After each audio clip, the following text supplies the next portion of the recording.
Okay, good afternoon. Welcome to another Civics Academy here at the Beloit Public Library. Professor Laura Grube is usually the one doing the introductions and that, but she unfortunately had something else she had to be at.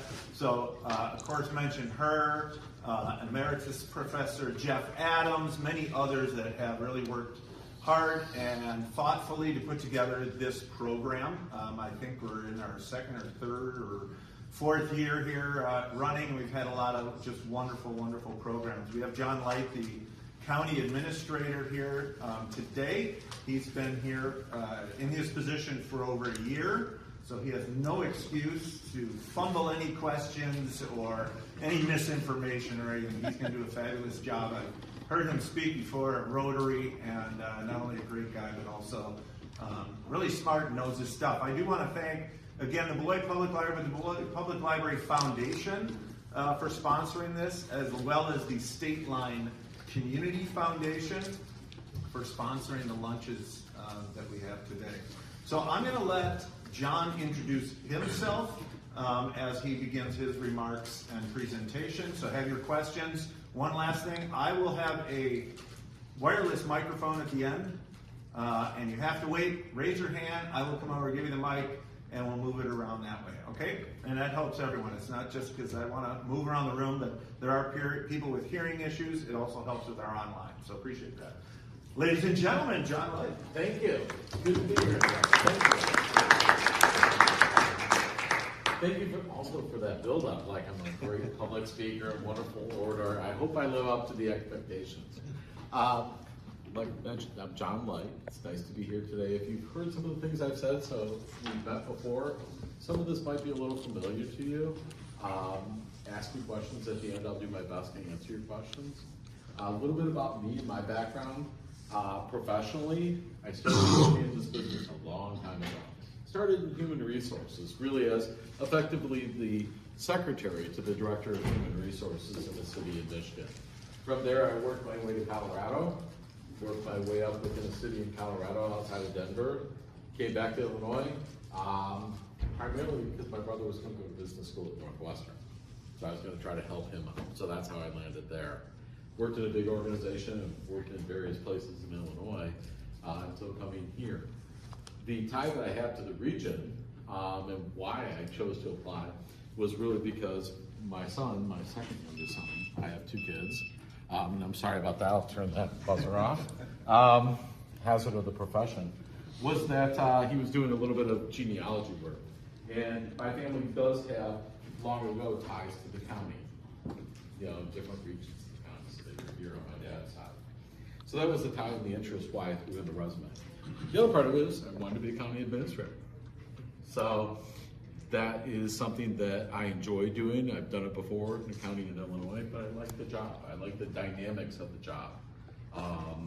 Every day is a different day. Every challenge is new. Very seldomly do I have 2 days that even remotely resemble each other. Usually every day, the schedule, the calendar that's built out is destroyed by 8:15. So in theory, I have a schedule, but in reality, by 8:15 of every day, the schedule is destroyed. And we're already, working off what we need to do differently. And that's because where I'm at the intersection of a lot of different people and a lot of different issues that arise during the normal operation of business. Sunday was a great example. Sunday, we were just doing storm stuff. That was pretty much my Sunday. And also a lot of other county employees were working on Sunday. Even the ones that weren't driving the plow trucks, they were logistically figuring out where we're gonna have people report to work, can we get our staffs in, and we do all that stuff. And part of that so we can respond to your needs. So that's a little bit about me. Yeah, if you think you can see that I enjoy that kind of lifestyle, yeah, you're right, I like it. I think that's fun. I enjoy being in the public service. I enjoy being quote unquote on and doing those things and serving people in that way. That's what wakes me up every day. It gets me excited to come to work. So I'm not alone. We have over 1,300 people in Rock County that work for the county that feel that way. But a little bit about county government. And this is just in the most basic terms of how I feel about county government. I think county government is kind of like an iceberg in that you really only see 20% of what we do. Most people don't realize the scope of the work that we do and the role that we fulfill. So I'm going to talk a little bit about that today, and hopefully by the end of it, you're a little better clued into what we do. If you already know it, say, I already know all that. That's totally cool. But I will admit, when I came out of college and even out of grad school, the unit of government that I felt was the biggest mystery was county government. And that's ironic when I think about not only my bachelor's degree and my master's degree, I was kind of confused about what the role of county government was. I learned it much better when I began to work in it. That's when it clicked. So let me start by kind of just basic overview. County government is the primary administrative and subdivision of a state created to deliver state services and manage local affairs within a specific geographic boundary. County government is led by an elected board of supervisors. Now, when I speak about county government here, I'm going to make it broad because there are slight differences state to state, so I speak broadly. Here in Rock County, we have 29 supervisors. That's a relatively large county board. Out west, you see a slightly different form of county government structure, sometimes led by a commission, and you may have 3 full-time commissioners for a county the same size with the same population. So the structure can vary state to state, and even within the same state, structures can be slightly tweaked. But these are generalizations about how county government operates. Here in Wisconsin, it's also the oldest form of local government. And it really is a subdivision of the state. And we perform services required by the state for us to perform. In other states, like down south in Illinois, especially in the area of human services, the state of Illinois provides those services and not county government. So here in Wisconsin, we are really more of a subdivision of the state. So the Board of Supervisors, in the most basic of terms, the Board of Supervisors is responsible for enacting policy. That's what they do. They're a legislative body, and that's what they do. Examples of that, they adopt an annual balanced budget. We have a $250 million operating budget. That's a lot of data to go through. That is one of their main focuses. We take several months during the year, and that's pretty much what they're doing. They levy taxes. They determine which services we're going to provide to the public. There are certain things that we have to do by law, services that we have to provide you. There are some services that the county board can decide whether to offer. So they have to make those decisions. You know, it's done by your elected representatives. Examples of other duties that they perform, they establish the county's vision. They say, this is the direction we're going to go. And sometimes you can see that in their budget. That's how it's reflected. Or you may see it in a chairman of the board's address to the county board. And that's really the vision. The other component that they do is they appoint me. Those are my bosses. You know, they give me direction, they evaluate me, you know, basically hiring and firing authority. They also appoint other department head positions. I may manage those people on a day-to-day basis, but they determine whether they're employed or not. We have many department heads in the county running big operations like human services, you know, emergency management. They go through a competitive selection process. At the end of that selection process, the board has to say, yes, we'd like to employ this person, or no. So they have that final say. That is another big task that they do. So, how the board works on a more day-to-day basis. I mentioned there's a board of 29 people. They have, I wanted to just say offhandedly 30 departments, but the county budget is $250 million. We have all kinds of different operations, very diverse operations. How the board manages that with 29 members is state law allows them to create committees. And we have committees that oversee specific operations. And those board members almost specialize in on those functions within government. A great example could be the Board of Health. So they really meet, they're all board members, well, they're not all, you can appoint members of the community or board members. And the county board does this, they're not selected by staff. but they oversee and set policy for that community, monitor the budget for that department, you know, and evaluate performance results. We have other committees like public safety, which oversees generally broadly these departments, real big area. They monitor their budget, examine their purchases, approve those things. If there are different ordinances we need to adopt that affect those operations and the people that are served by them, that subcommittee makes recommendations up to the full county board. So the process is almost, if you think bubble up, they're vetting things from the bubble up to the top. And the county board is the final approver, okay? These are examples of other committees. And you can see, they try to dial in on specific areas because unlike, say, a city government where I started, city governments don't run nursing homes. You know, they don't have a health department. They may have a finance department. They'll generally have a police department, a fire department, and a public works department. Things that county has that cities don't have mean that we're much broader and much more diverse in the services we provide. Very seldomly, unless you're in a huge city of over 1 million people, will you ever have a health department or a human services department within a city government framework. You also may not be likely to have a 911 department or an emergency management department. You know, so these are things that are unique to county and show that we're really a little bit different. We're local government, but not in the traditional sense. Local government is often towns or cities. We're in between the state and cities. We're almost like a regional layer that is under the guise of the state.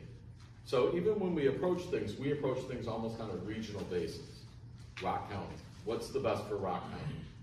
And oftentimes, just within that question, there are lots of competing layers of interest.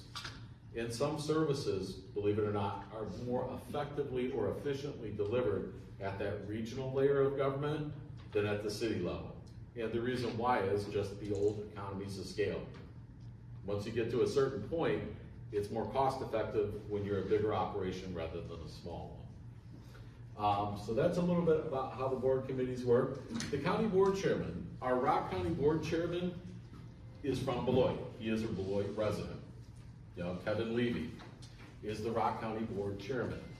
The chairman or chairperson is selected by their fellow board members. That process is going to begin next month, where our board, after an election, we will seat a new board. They will elect their chairperson. You know, the chairman or chairperson presides over meetings of the county board of supervisors. They run the meeting. They set the agenda.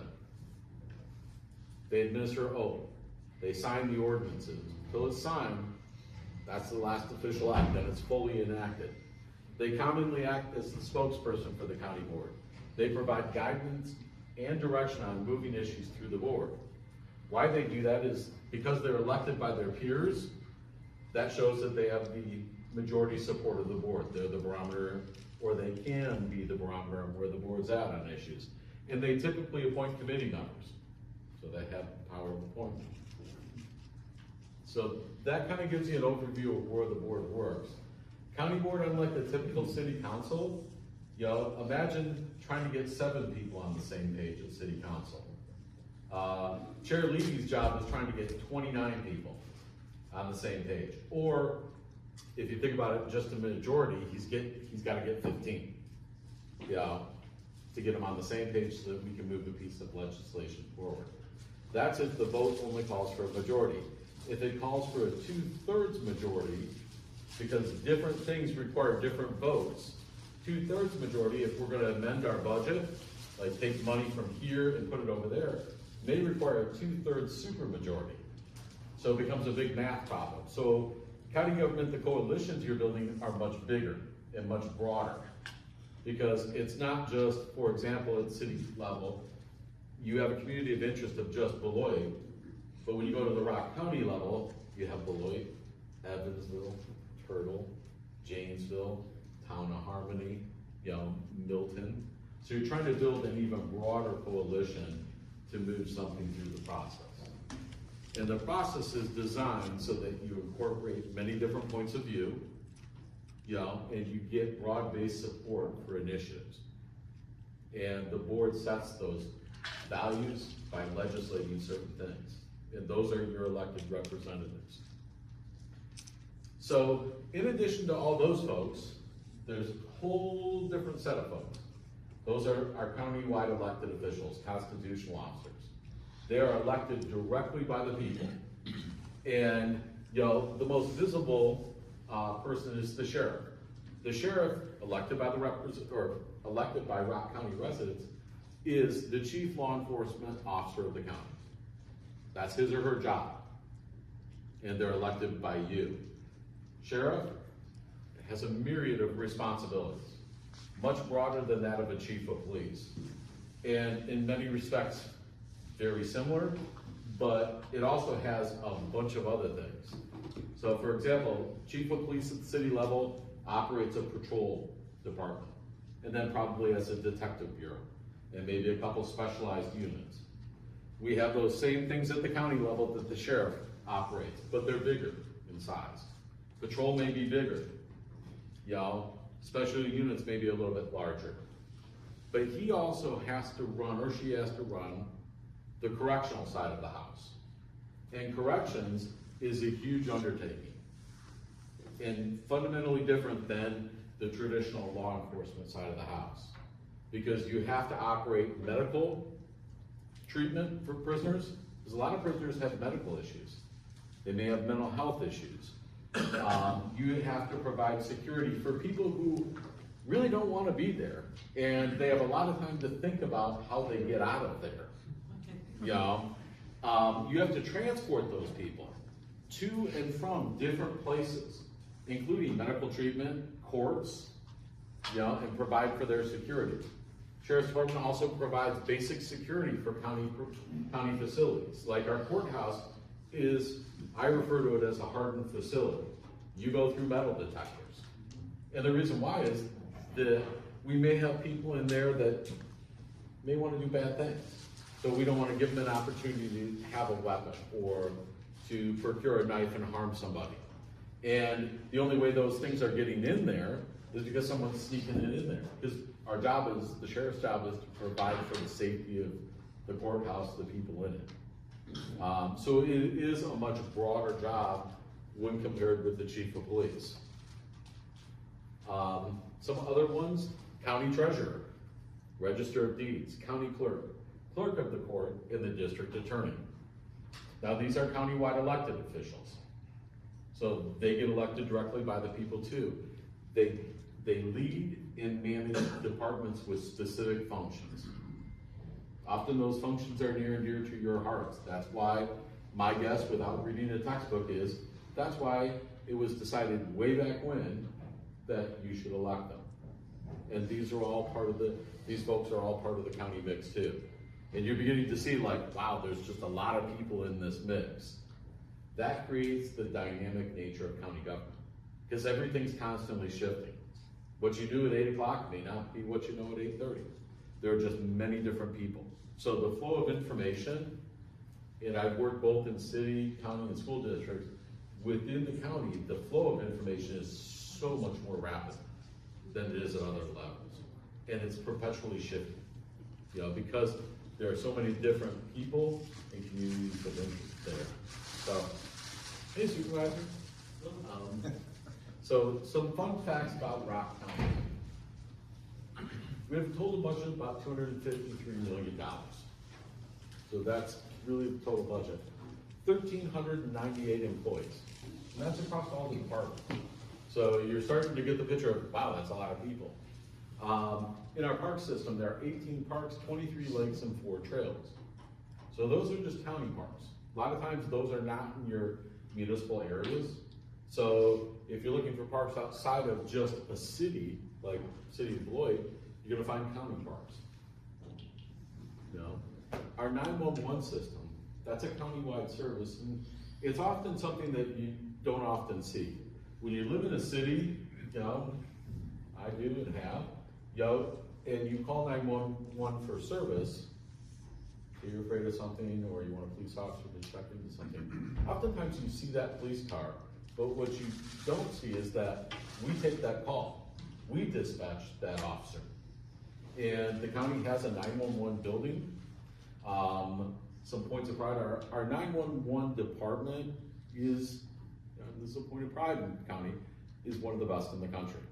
It's one of the few dispatch centers that achieves accreditation, referred to as CALIA. They're going through that process to try to earn that now. But, I've worked in different states. I have never worked anywhere where we've had that designation for a 911 center. It's important. It shows a level of service that's provided to you that is valuable and that is professional. So they get, on average, and these are using old data because this is the latest data I've been able to pull, they were averaging in 2024 157 calls per day per service. Now that's a service that runs 365, 24/7.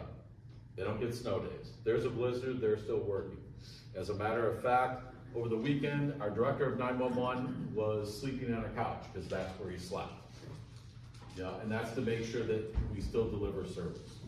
And after this, I just get to have a nice conversation thanking him, because I do appreciate that he does that. And that shows his level of commitment. Medical examiner in the county, and we have a contract with Dane County, partially because the rarity of getting medical examiners and the cost of doing so. The most efficient way to provide this service to you is to contract with another county. But they issued 1,166 cremation permits in 2024. Why I mention this is it's not the most huge data point in the world, but it's important because it's something you don't really think about in your day-to-day existence. But county government is really the government that takes you from cradle to grave. Your birth certificate, if you were born in Rock County, we have a copy of it. We'll also issue the final certificate too. So it's really a cradle to grave experience. So when you're thinking about any unit of government, we're providing services for your entire lifetime. Those sirens that go off during tornadoes, those are ours. So if they drive you crazy, I'm sorry, but they're really meant to remind you that, hey, some bad weather could be coming in. But there's a cost of maintaining those things, and they're operated by our emergency management department, a public safety function. One thing that we also do is our child support department collected over $16 million for children and families, from delinquent payers, things like that, spousal payments when families break up. They do that. So we're involved in all kinds of things that you don't normally see. And part of the art of what the county does is we keep those things working, and we do them right and we do it efficiently. And I'll get to the efficiency part. But I want to share some fun facts with you. This is about our human services department. It is the largest department in the county. It's really, many of their services, not all, but many, are really, we're performing at the direction of the state and they're mandated. They have partnerships with Beloit PD, Janesville PD, and the Sheriff's Department by embedding crisis workers in these departments to help with the mental health crises you see people suffering on TV. That's what they're trying to alleviate, and those are county positions. We have 37,000 people in the county that rely on Medicaid. That's a lot of people that they're working with. 12,300 households rely on food share. There's been some delay, this is an old reference, but there's been some delay in those benefits, but they're working to administer that. Our Aging and Disability Resource Center supports our mature residents by coordinating caregiver assistance, our transit program, and meal sites throughout the county. Another thing this department operates are warming shelters. We had to spin up our warming shelters on Monday because the temperature was crashing. So they operate warming shelters too. If no one's showing up, they close them, but they spin that up when the temperature hits a certain degrees, and then they staff the warming shelters. So they have a lot of different things they're doing on a daily basis that operate just beyond the 8 to 5 work day. And that's just in human services. County operates an airport. Another thing that is kind of unique to local government or even regional government. Most cities don't even think about this unless you're in a huge city like Chicago, but we have an airport. They estimate that the Southern Wisconsin Regional Airport, otherwise Rock County Airport, has a $63 million local impact to the local economy. Here are some other facts about the airport. We have 25 private hangars at the airport, 40 county-owned hangars, 15 businesses on the field, 3 runways, 102 airport calls home, and back in 2024, they had the highest number of operations since 2008, with 65,000 takeoffs and landings. And our crew out there maintains 100 acres of grass and 104 lane miles of pavement to plow. They're plowing over the weekend, and sometimes they're mowing. But for a small little airport, they're punching above their weight. That's pretty impressive. Yeah. Every summer now, or they're starting the tradition of every summer, is putting on an air show. Yeah. Draws a lot of people to the airport. You know, we have a local community member who is kind of the leader of it, but watch for that this summer. You know, it's called Pistons and Props. And if any of you are, I think people who like planes really, really like them, and they're aficionados of that, but I believe last year they had it's either a B-24 or B-29 that you could take rides in. Now, I think you had to pay for it, and that was not a county thing, but that was somebody privately who did that. But if you know someone who's really into aeronautics and airplanes and all that, that Pistons and Props air show is pretty cool from what I understand. So check it out. You'll see them, they'll start to make some noise about it in the upcoming months as weather changes, but it's really pretty cool. They have a lot of people come. Some facts about county buildings. So you see the big courthouse, you see buildings around the county. Here's some things about them. Yeah, our facilities department, which is kind of like an internal service department, you don't really see them or know them, but internally they're pretty well known. They're responsible for the cleaning, repair, and upgrades, and the day-to-day maintenance of 48 buildings at 22 locations throughout the county. We have a lot of little buildings that may be purpose-built 50 years ago, but a lot of different things. The biggest point that I would say with this is if you look at the different types of things we have, they're very, very different. Like cleaning a nursing home and maintaining a nursing home is very different than what you do for a truck barn. And that's very different than what we expect people at offices to do. And cleaning an office is much, much different than cleaning a jail. You know, it matters, for example, at a jail, you can't just take certain tools in there. You know, you have to go through security. They don't really pay attention to what they're coming into my office with, because it's not a secure area.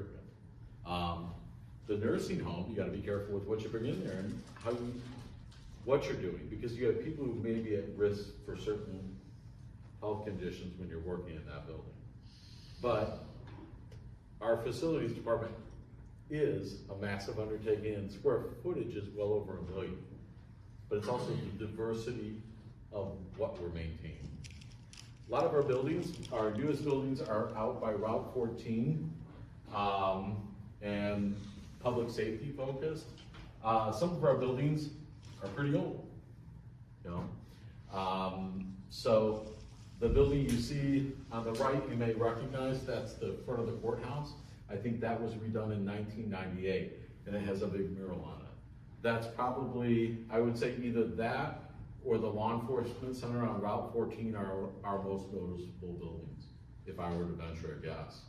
Third place finisher is probably what we refer to as the DWRC, which is housed on the south end of Janesville, where our human services department is. So those are our most recognizable buildings. So a big department in the county is public works. Technically, they do public works, but they also do parks. And I think one thing that's unique to Rock County, which you don't see all over the state, is what they do.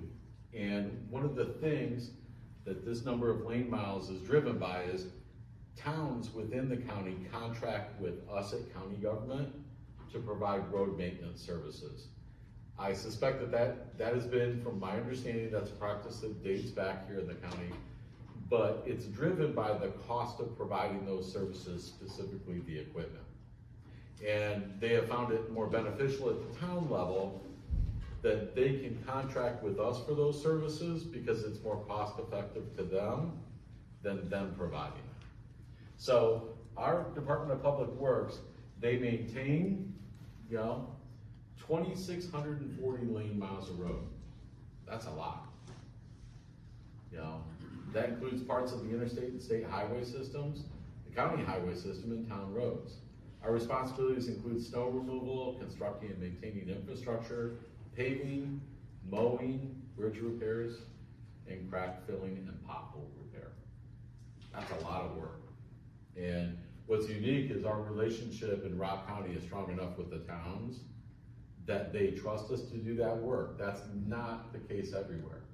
But that shows the strength of cooperation between units of government. So, tax dollars.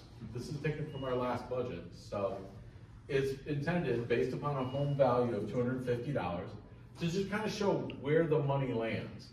And I'm gonna just step over here. I'm supposed to stay within a certain zone here so the mic works. But it shows you where the money is going. So, public safety is a good sized chunk. Human services is a good sized chunk. We have debt, up there, and that's a chunk. So it tries to break it out for you. But I think instead, the spend is important in where we spend things, but also, this is an illustration we did, and I think it was even built into our budget presentation with the board. It's based off, actually modeled off of Janesville, not of Beloit, but we tried to show roughly, if you were to cut up a dollar bill, what we're taking from that dollar bill of your property taxes. And it's not gonna match up perfectly, but it's really, and I mentioned it's from a city north of here, but it's trying to split it up, into where that money's going. Now, this is important. Property taxes are always on people's radar, but it shows this is where we're roughly at. So, just under a quarter of your property taxes are coming to the county. Part of my job is I'm proud of our county, so please accept this as just being proud of the county, but for an organization that serves everybody in the county, we're taking less than a quarter. That's the message. And we serve everybody in the county. So, doesn't matter where. That's not to say we can't get better. That's just something, as a government person, I'm going, hey, there's a little pride there. That's not to say anybody else is bad, but that's a point of pride for the county. So, but this is just illustrative, because I think in county government, just like with any, we want to be good friends for ourselves and advocate for ourselves a little bit, like we're proud. And we got a lot of hard working people at the county. So this is where our proposed budget's always a huge topic. Our expenses, this is in the 26, going into the budget.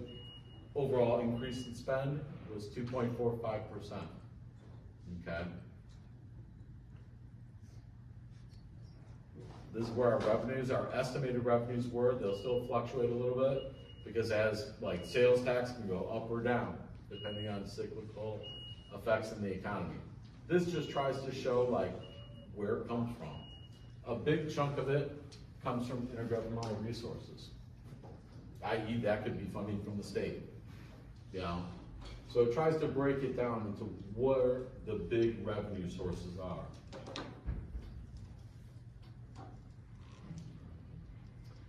Levy by functional area. So if you broke the levy, which is the property tax generation, and tried to put it in a bucket, this is what the buckets would look like with where it lands. Again, public safety is a big spend. Now, public safety, a lot of this will go to funding the sheriff's department. That's a mandated service. We have to operate a jail. You have to have a patrol function. So that's not, a lot of it's not discretionary. You don't have a choice. You have to have those functions. That's why you'll see this bigger proportion. Some of the services over here in this bucket, mandated by the state. That's why it's gonna be a little bit bigger of a chunk, okay? That's not to say that all of them all the services provided at the granular level are mandated, but I'm trying to give the bigger picture here. That's why you're gonna see it be bigger, so. In general government, if you're wondering what that is, because I think most of you probably understand, like, hey, I understand what public works is. What's general government? That's a lot of the internal service functions like facilities department, could be county administration, finance department, human resources, just general government stuff. We throw into that category because it's kind of an inclusive catch-all, because we'd have so many different lines on the chart, it would diminish the value of having the chart at some point. This is just to show you kind of a little historical profile of where the levy's been going versus the consumer price index. It's just illustrative to show basically where we think inflation's been going with where the levy changes have been going. The blue line is the levy change, the yellow line is inflation. So you'll see it, they don't always intersect. Sometimes one's up, the other one's down.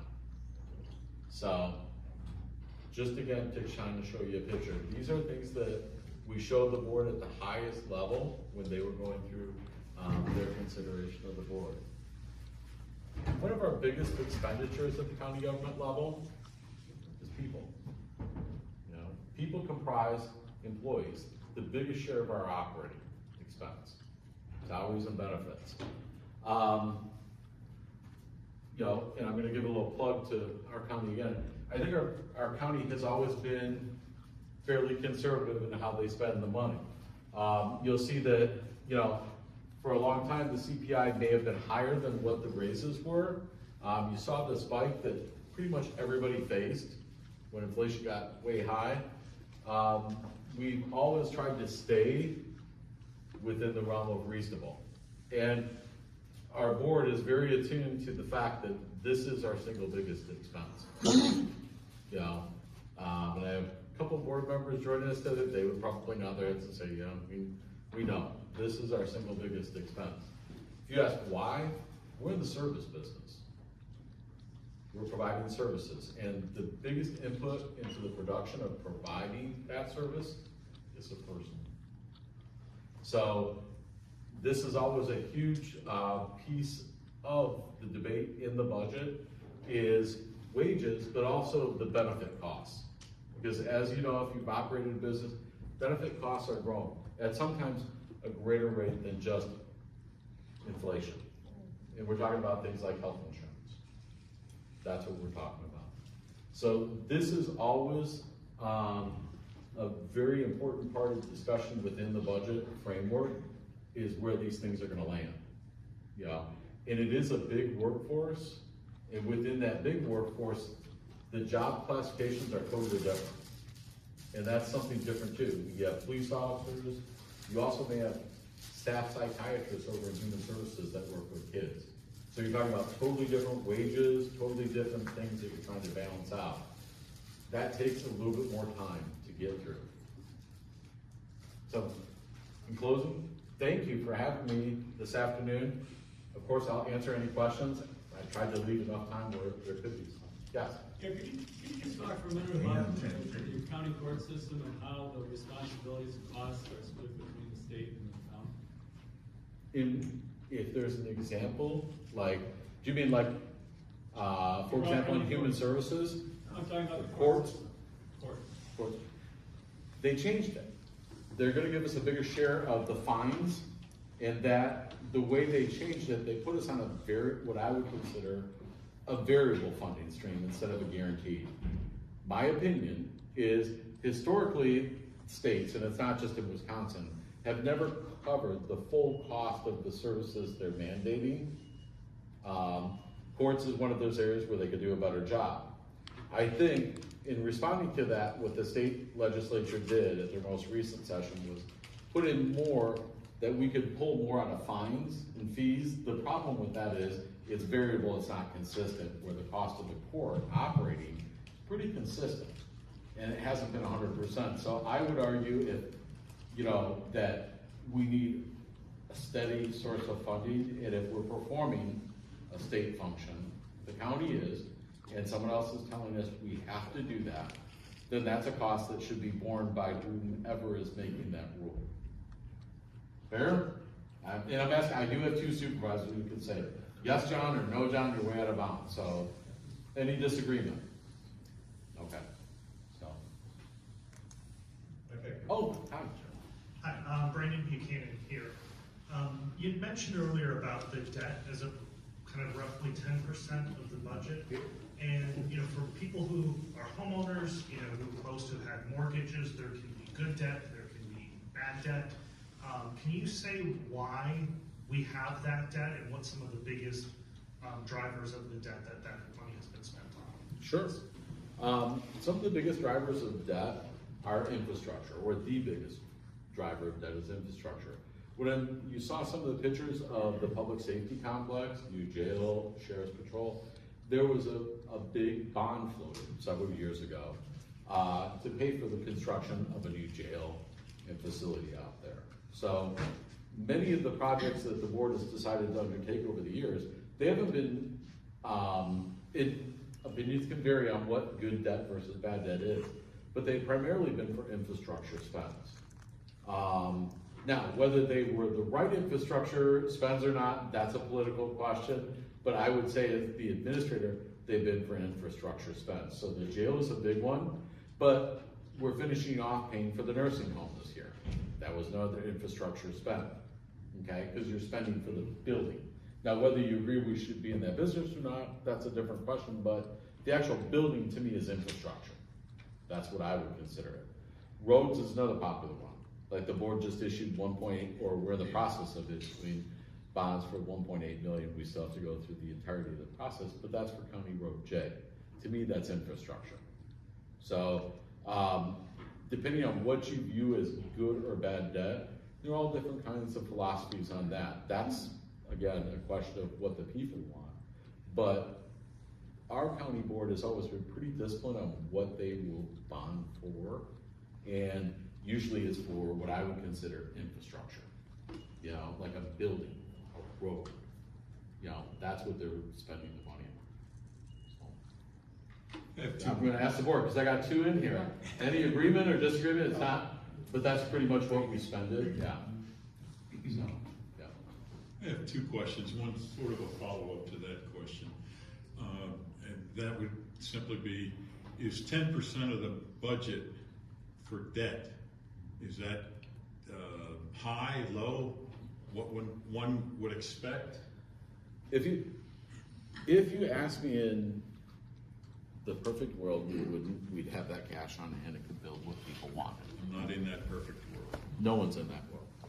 That becomes partially a political question. I can tell you technically, we're within a range that is not unusual. Okay. But part of it is where your comfort level is and what services you want and how you want to pay for them over time. So that's really, part of it comes into you guys, not the administrator. That is partially what you guys got to decide. Okay, my second question was that you had shown a slide and then had comments about the regional airport. Mm-hmm. Is the regional airport part of the county's budget? Mm-hmm. It's what we call an enterprise fund. So it receives revenue from certain things like hangars, things like that, and it has to cover its expenses. Federal money? Yes. Because it's a regional airport? Mm-hmm. State money because it's a regional airport? I think it does have some state revenues. I definitely know it has federal. Yeah. Do you know how much money the county puts into that airport every year? Offhand, I can't say on the general fund. I wouldn't want to throw a number at you and not know it's 100% accurate. So okay. It is an enterprise fund. I asked one of the supervisors to look into that? You can ask me or the supervisors and give me, I'll write down. I have a more personal relationship with the supervisor. Thank you. Okay. Thank you, Philip. So he'll give me, we could just email you. All right, we'll go to Tom.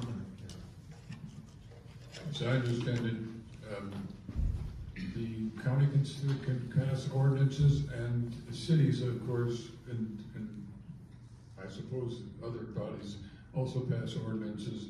How do you maintain consistency and avoid conflicts?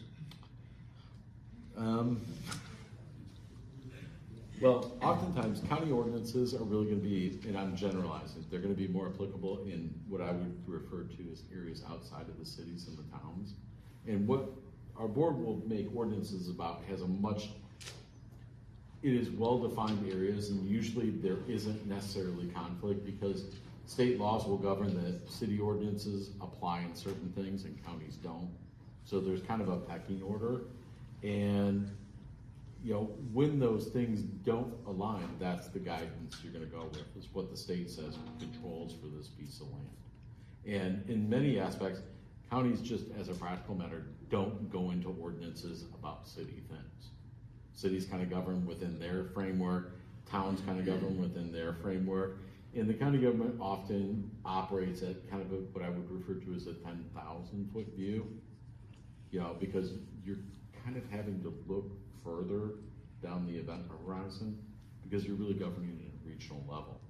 You're not necessarily, you know, calling to, you know, fix a traffic signal, you know, if it's blinking funny. Usually that's in a city. Like, you don't see many of them out in areas that are controlled, governed by the county, unless it's a county road.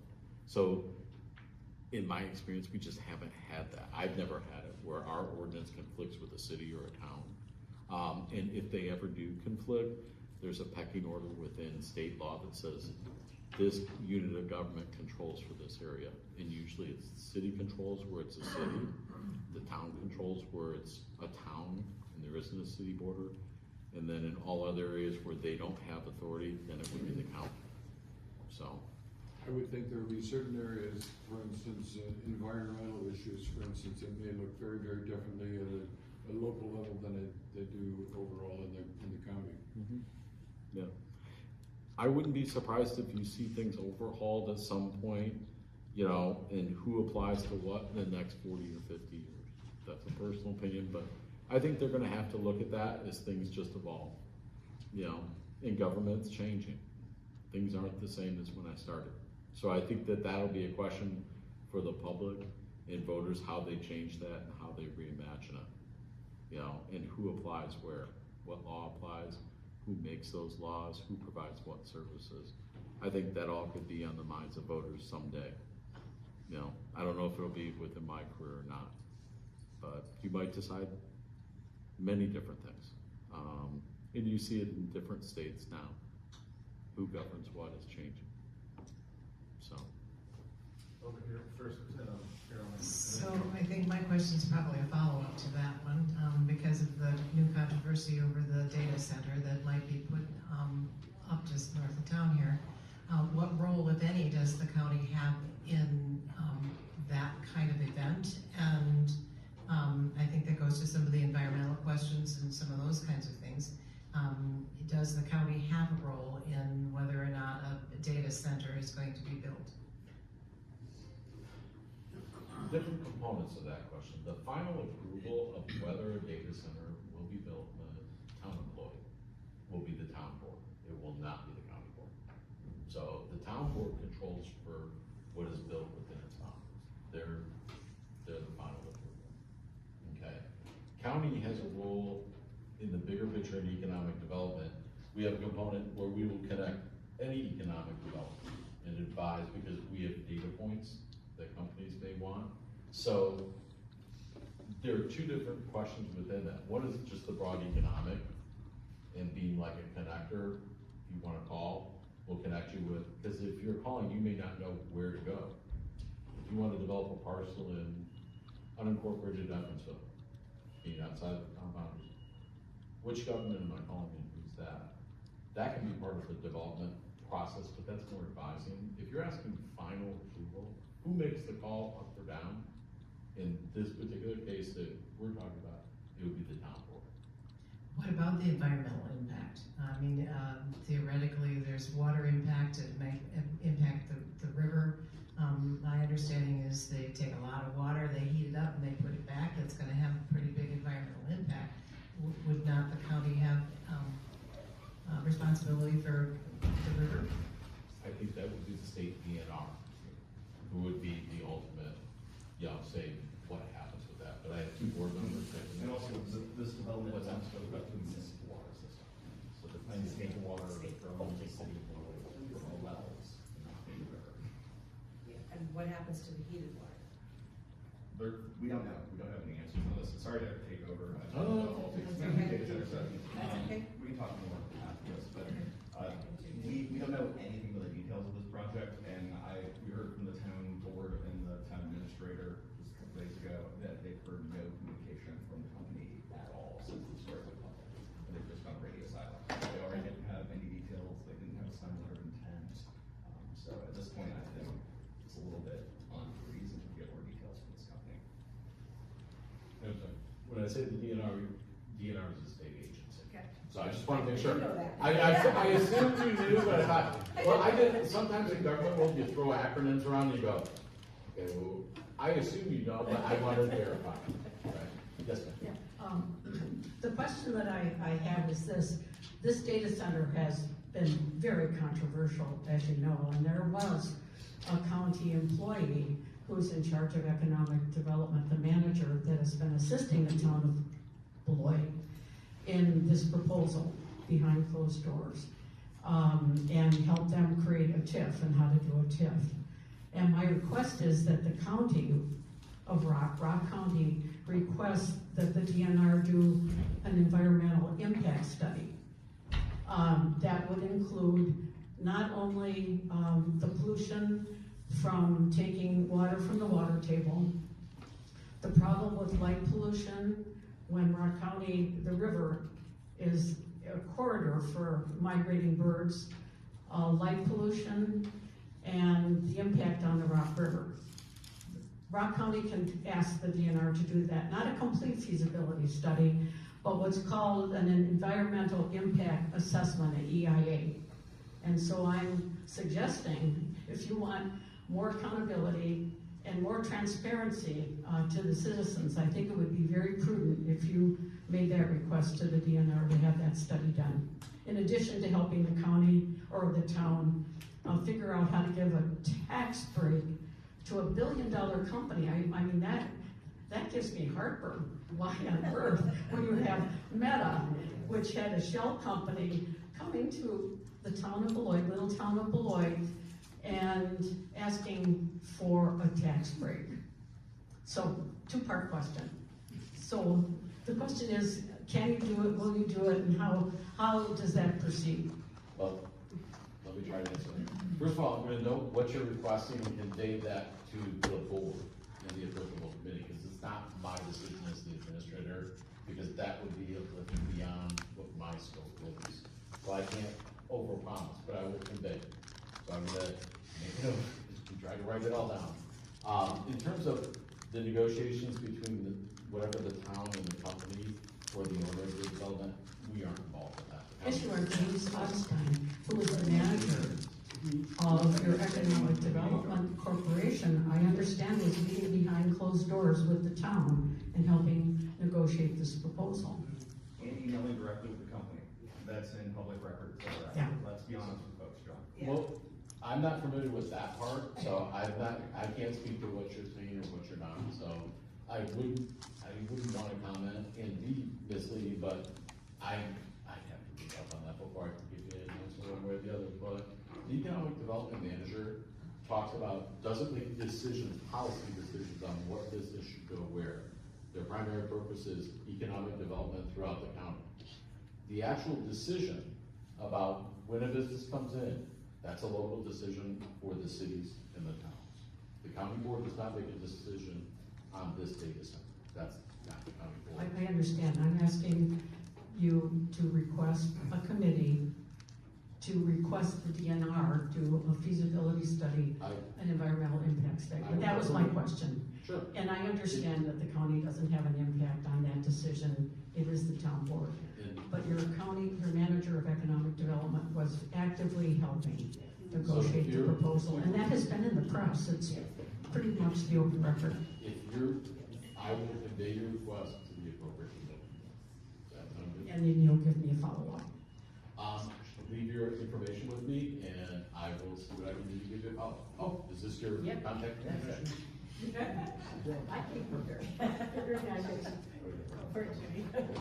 All right, so we do have time, and this room was packed on that issue. So let's spend a couple more minutes if someone has just stay on this issue, and then we'll move on to other issues. But I wanted to make sure that we didn't go back and forth and back and forth. So now that we're on the data center, does anybody have more questions around the data center? Okay. You good with that, right?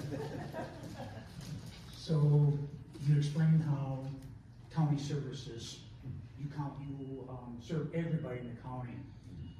If this data center comes in, how does that impact your county budget, and how's that gonna impact the county residents? And like services, and what might be your responsibilities as a county in the event this comes in? I know it sounds kind of unknown right now, but A lot of it is honestly unknown. Unless you're involved in the details of the development. And land use decisions are usually made local developments. You really don't know. And that's the honest truth. Like, I don't know. There are, depends on how many people work there. That could be an aspect of it. But it's hard to say because there are so many different unknown variables there. So, I mean, Did you guys have any others? You can just. No, I just called Keep it. it. No, gentlemen. I mentioned this the other day at the town of Beloit meeting, talked about ordinances. If you put some ordinances in place, this will deter them so they're not sticking here in our backyard. They seemed like they didn't really want to forward it. It was kind of like beating around the bush. They need to put these ordinances in, correct? So really for mine to, I mean, I don't work for the town of Beloit. The town of Beloit is led by elected representatives by the town. So it wouldn't be appropriate for me to comment on what they should not do, could do. It's just not my role. Other questions around the data center? Yep.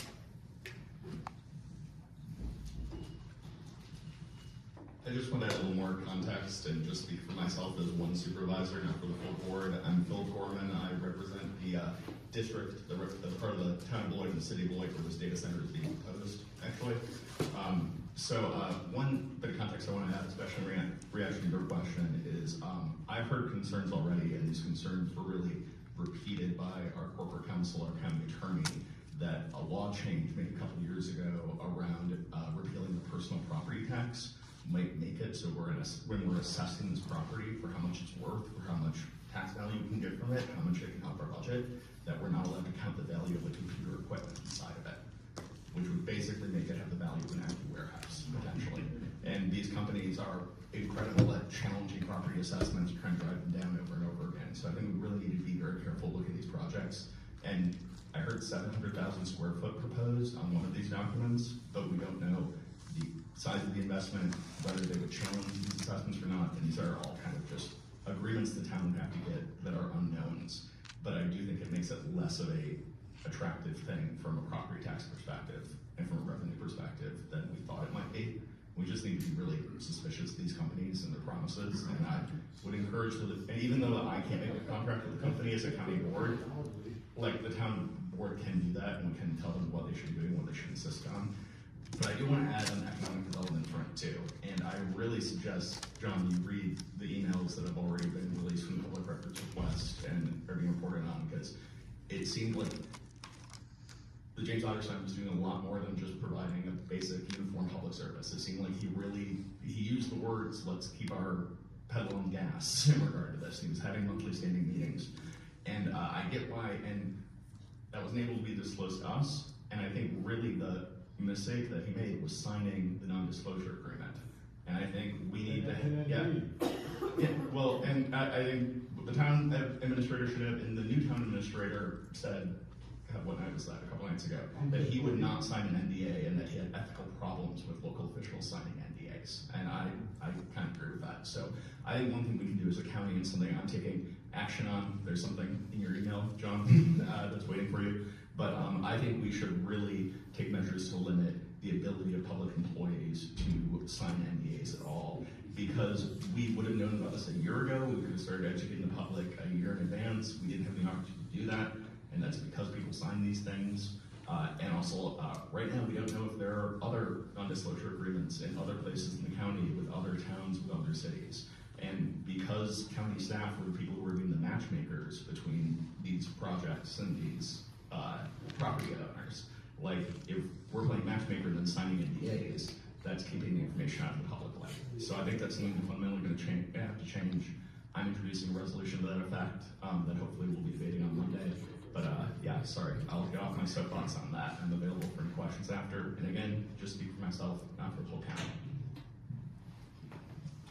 county.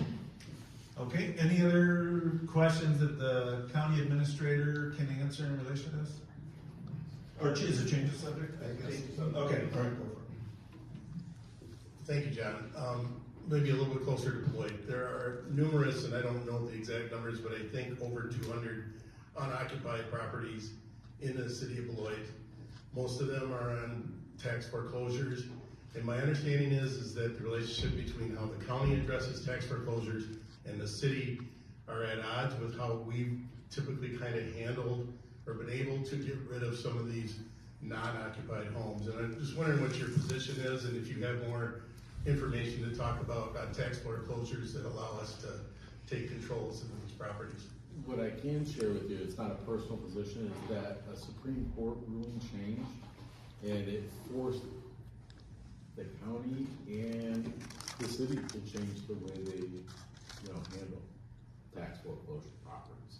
So it was, in effect, and I'm not an attorney, and I'm trying to explain the decision, which an attorney does better, but if you, say you lose your house to taxes, but you have an investment in their equity, that there has to be a process by the court said, it was, the ruling started with a W, and I think it originated from, I want to say Hennepin County, but don't quote me on that, it's a county up in Minnesota.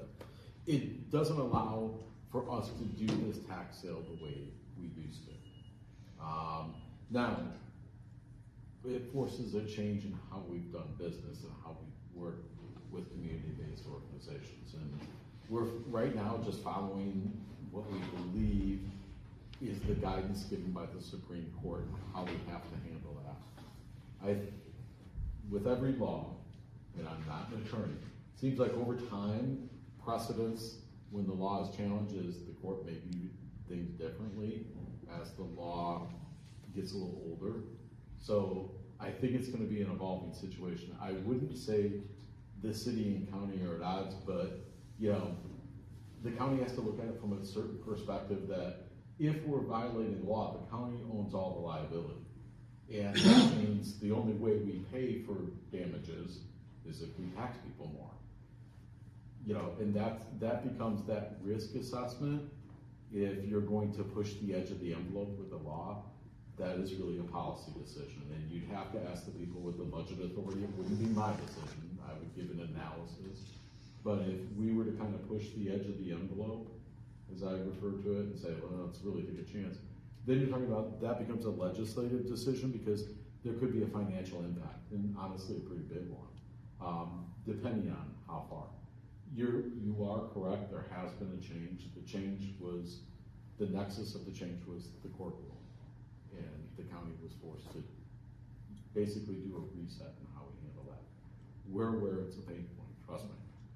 We're trying to figure out a way to go forward that serves everybody's interest, but it is not, we are unable to do what we used to do. And I think a lot of folks are frustrated by that. So we're gonna see how it hopefully progresses into a better place. But I'm speaking broadly, but I'm trying to send the message. It's Tyler B. Hennepin, 2023. Okay.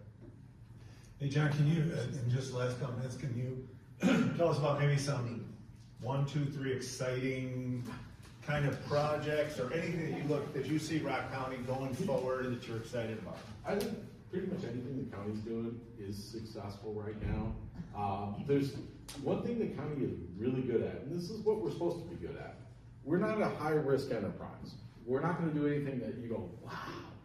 But here's a great example of what happened and what we should be doing, in my opinion.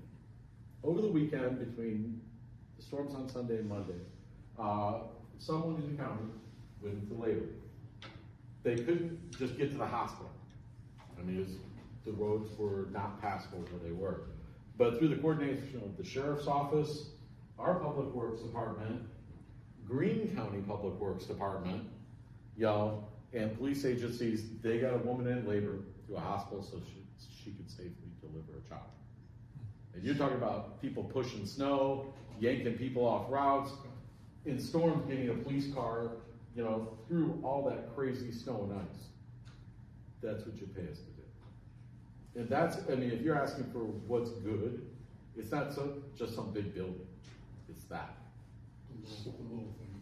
Well, The little life comes into the whole. and that's somebody, who's paying all their bills, and that's, during that kind of weather is when you're really, that's when you're in your pay. Yeah. And that was a nice thing.